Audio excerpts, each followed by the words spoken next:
I wish I wouldn't smoke them cigarettes. High tone, though it may be in France and England, it's a whore's habit here. Those cigarettes.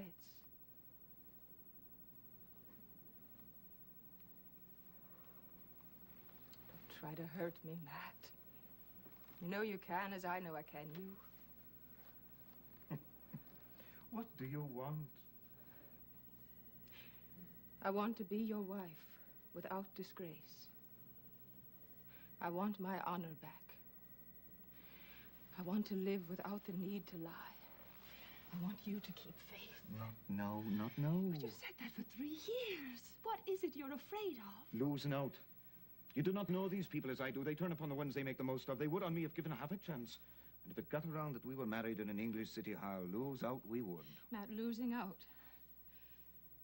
What profit for a man to gain the world and lose his soul? His soul? That's Sunday school. What? That's convent falderall. Like making half-grown girls bathe in the drawers to put the shame of their own beauty in them and break their lives to bear the church's bit. We're not priests and nuns, but men and women. The world religious give up is our world, the only world we have, and we have to win it to do the bit of good we all must do. How are we to win the world unless we keep the tricky rules its games are run by? What sin have we committed? Marriage, Kate, is that a sin? It is with us. Because you feel it so. It isn't. It's but prudence. What if they should make a scandal of us? Could we be worse off than we are? Kathleen. Could we be worse off than we are, Could I say? We could. You don't know poverty. You don't know what it is to do without not fine clothes only or a handsome house, but men's respect. I do. I have been poor. Matty, will you run down to the corner and buy me some cigars? Or, Matty, get this gentleman a cab. 9 years. I served Ned Quinn and Agnes Hogan. Day by day, buying my freedom like a Roman slave.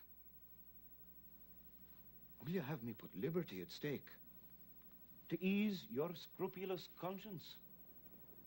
If you do, you're not the woman I took you for when I married you. Have you no courage, Kate?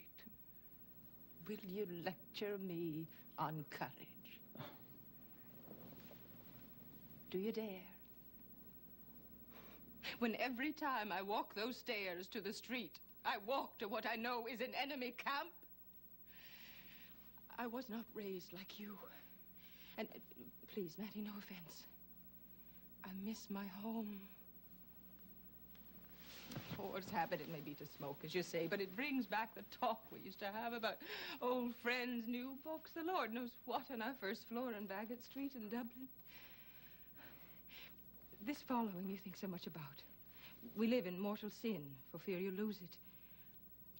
I never knew the likes of them to talk to person. But they were cooks or maids or peasants at the country houses. Matt, all they can find to talk of. Servants talk, serfs talk, eternal tearing down. I'm like a woman banished and cut off. I've you and May in the flat downstairs, that's all. Now, don't tell me I don't know what poverty is. What bankruptcy is worse than loneliness?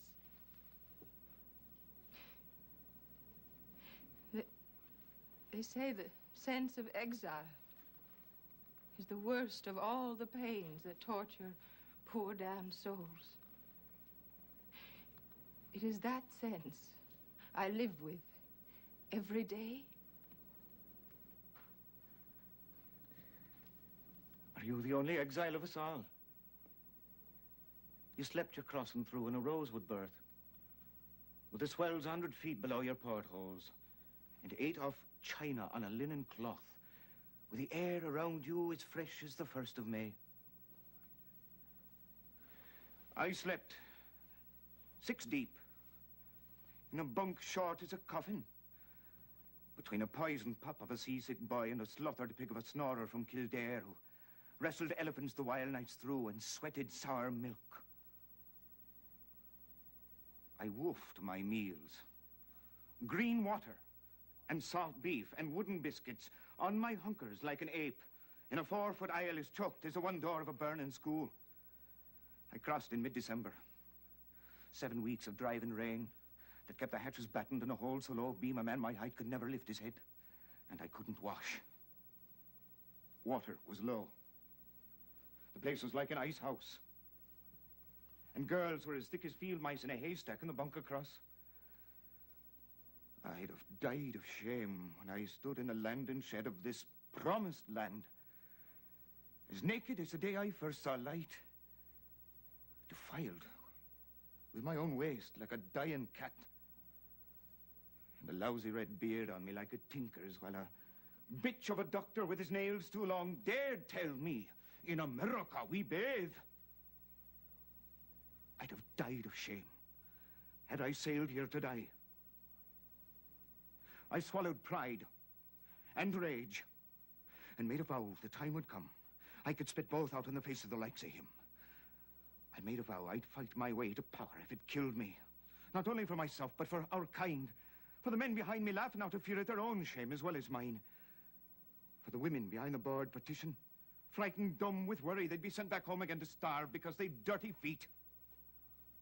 I was born again.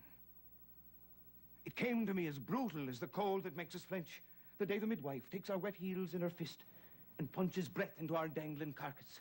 Get power.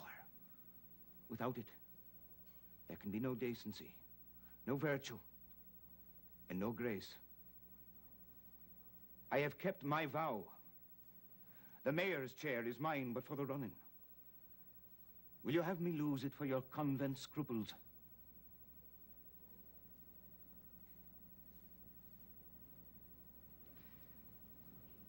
You never told me that about your landing.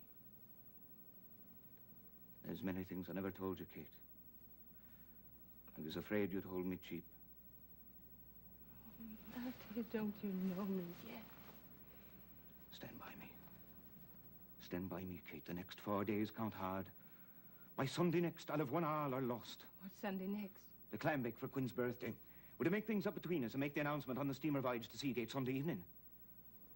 Stand by me, Kate.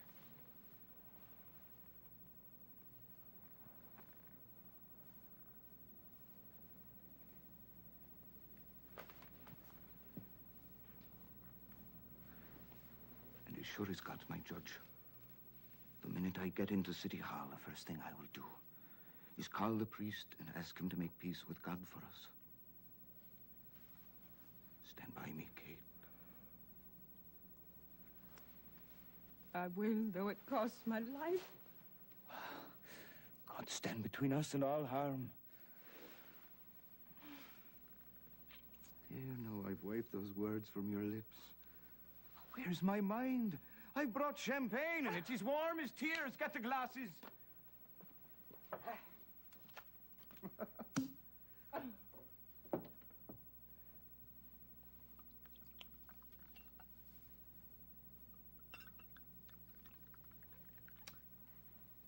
Let the past be damned. The dead bury the dead. The future's ours.